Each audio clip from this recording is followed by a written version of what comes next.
ito na po yung katuloy ng hagdan na ginagawa ko guys. Yung pinos ko na natapos ko na yung pagpuporma sa ilalim niya. Yan guys, sinunod ko na itong pagbabatan. Ayan guys. Ito ang unang nagbakal mo na din guys. Kasi kung nagpamarin mga tao ko, kailangan yung ko muna yung kasi niya para masunod nila. Ayan guys. Umaga pa lang yan guys. Ang init-init na. Kaya nagpalagay na kagad ako ng plywood doon sa taas. Para may hindi ka tama ng direkto sa katawan ko yung sikat na araw. Kasi nga guys, hindi na tayo pwede masyadong makabag sa sikat ng araw. Kasi yung sobrang lakas na ng high blood ko. Kailangan yung dasal ka natin yung nagtigas.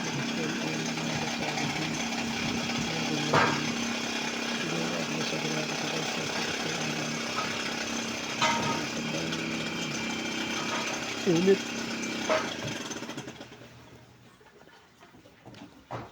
Ayan guys.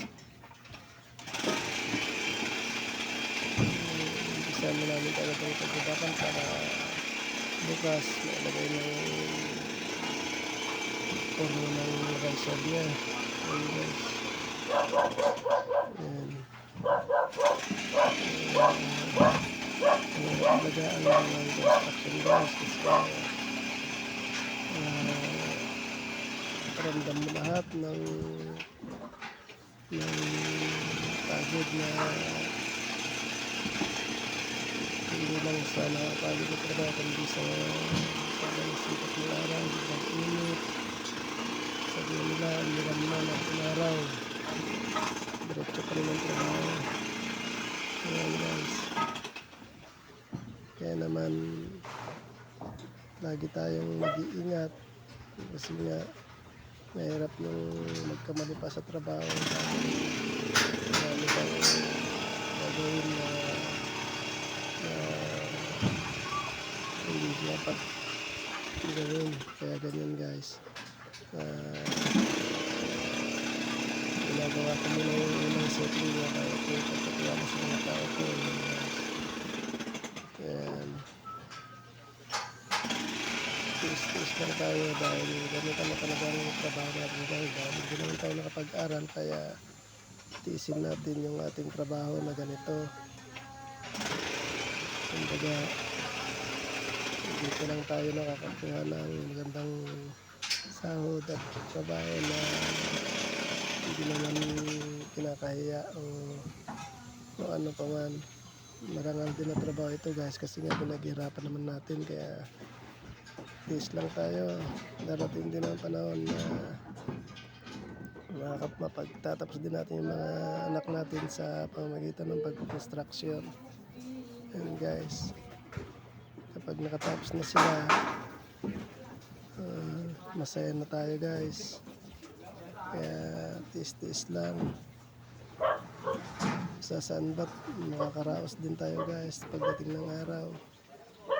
Ayan, tiisin lang natin ang trabaho natin dahil hindi naman tayo makapag-aral ng mga construction. Pero kahit ganito trabaho natin, marangal pa rin ito at saka maganda rin naman ang sahod kapag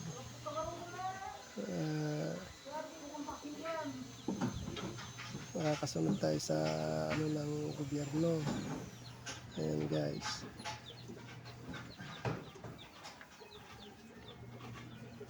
Ayan, kapag naidugtong ko na lahat yan guys, nai-set ko na, sila na ang pagtatrabahin ko guys.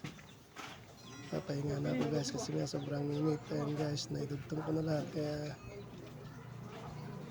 tawagin ko na yung tao ko para sila na magtuloy guys. Ayan.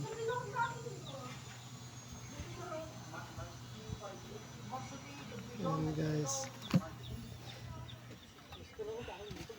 Ayan. Binidyo ko yung mga tao ko dyan na naghuhukay dun sa likod. Ayan guys. Ayan. Ayan na guys, pinatuloy ko na sa kanila yung pagkakal. Ayan guys. Ayan.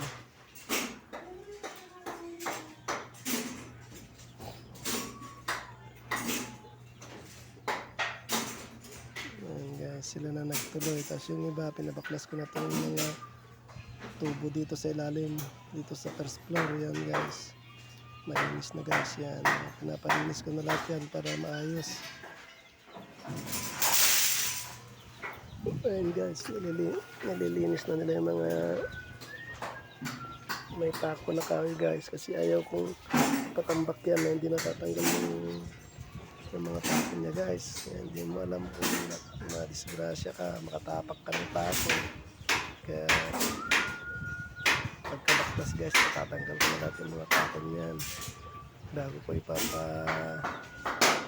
ipapaayos dun sa isang lugar para maayos. Ayan na guys, matapos na nila yung paglalagay ng bakal, kaya yung ginawa ko naman dyan guys is binuhit ko na yung step niya at saka riser niya para mailagay na rin yung riser niya guys na bakal. Ako lang gumagawa dyan guys kasi ayaw kong may kamali, ayaw kong madubli-dubli yung trabaho, kaya ako ang gumagawa sa mga masisilan na bahagi ng trabaho ng building. Ayan guys, ako ang nagguhit dyan. Ang gamit ko guys is bar level tsaka metro lang, tsaka yung pinag-guhit ko na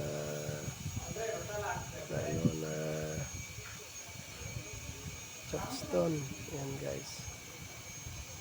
Kaya pala guys, ang bakal namin dyan is 16mm yung nasa ilalim, 12mm yung nasa ibabaw. Tapos 10mm yung pinaka stirrup niya guys. Ayan. Ayan guys. Bali, doble kasi yan guys. Magkapatong na bakal yan. Pero hindi sila nagkatali. May space yan guys. Ayan. Ako lang ang nagugot dyan na mag-isa kasi ayaw kong magulo. Ayan guys.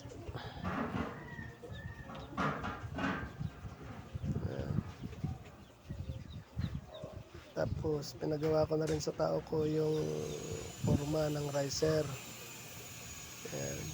Napaka-banay dumakyat dito guys kasi ang sukat ng riser lang nito guys is 16.5, tapos yung step niya is 30. Kaya hindi kahirap na umakyat sa kapag bumaba. Para ka lang din naglalakad sa patag dyan guys kasi nga hindi siya matarik. Ginawa lang namin na ganyan kasi yan ang pinakamagandang taas ng step para hindi sila mahirapan no? Kaya nakakit ng mga furniture, ganyan, mga katre, mga cabinet. Hindi hirap guys. Yan guys. Yan. Ako ang gumagawa dyan guys kasi gusto ko accurate at hindi nagkakamali. Guys, kailangan kasing maguhitan yun guys para paglagay ng bakal sa riser niya is accurate, hindi lalagpas o hindi mataas. Ayan guys. Ayan.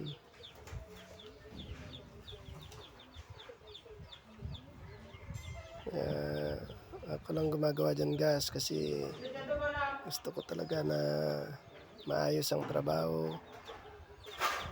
Ayan guys, kasi nga hindi pa naman alam ng mga tao ko gumawa ng hagdan, kaya ako ang gumagawa dyan guys para walang kamali guys. Yan. Pag naguhitan ko na yan, yung mga tao ko na ulit ang maglalagay ng bakal. Ituturo ko lang yung una. Tapos alam na nila yan guys. Ayan. Marunong na yung mga tao ko guys. Yun nga lang, kailangan mo pa talaga silang i-guide para hindi magkamali. Kasi mahirap pagka nagkamali, madubli-dubli yung trabaho guys. Ayan guys. Bumaba muna ako dyan guys. Punta muna ako uminom. Ayan. Ayan na guys. Ayan.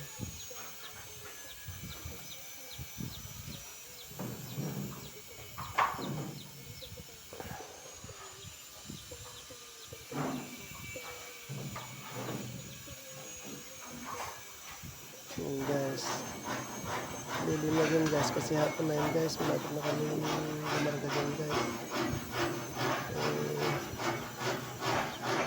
Naliliman na ako ng kabilang building.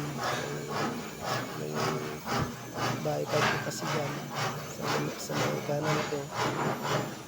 May bahay din dyan guys. Yan ang building sa may kaliwa. May bahay din dyan guys. Kaya hindi kami masyado mag-umaga. Tapos paghapon, hindi rin kasi meron naman yan. Kabila.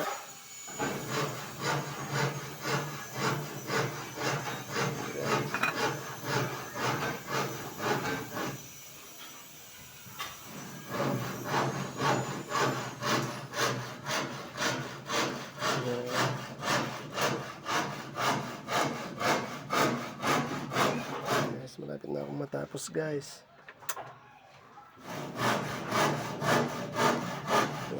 Abot ako ng larga. Matapos ko na kasi nga ano guys, ayan, malapit na kaming lumarga guys. Ayan.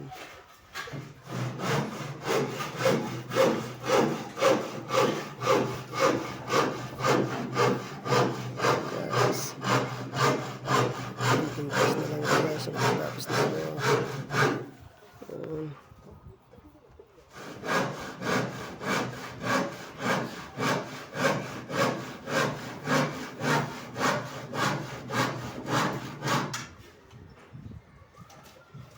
Ayan.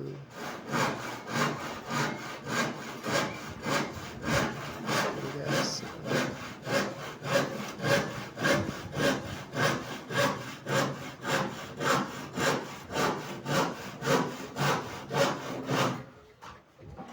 Napaka sayang pakiramdam guys kapag tapos ng mga kumpis kasi mahal na yung trabaho natin. Tuloy-tuloy lang ang pagtatrabaho ng maayos kasi sumasahod naman tayo ng tama, kaya kahit pa paano guys, magtrabaho rin tayo. Guys, gawin natin yung tamang trabaho para sa ganun madaling matapos yung ating building. Ayan guys, para sa ganun makakuha ulit tayo ng ibang project kapag nakita nila na mabilis ang trabaho. Hindi naman siguro nahihiyang magrekomenda yung engineer natin o kaya yung may-ari ng bahay. Yan guys, kung may kakilala sila, yan o ano. Ayan. Ayan guys, so tis-tis lang tayo guys sa hirap ng buhay. Pagdating ng araw, makatapos na rin mga anak natin, giginhawa na rin tayo guys. Medyo mabas-bawasan ang trabaho natin, lalo na kapag nakapagtapos yung mga anak natin. Ayan guys, masaya na tayo kapag nakapagtapos sila. Pwede na tayong medyo magpahinga ng konti para hindi naman tayo gaano pagod. Ayan guys, kaya rest lang hanggang hindi pa nakatapos ng mga bata sa pag-aaral. Kailangan tayo magtrabaho para meron silang mga allowance sa pambayad sa mga tuition fee. Ayan guys.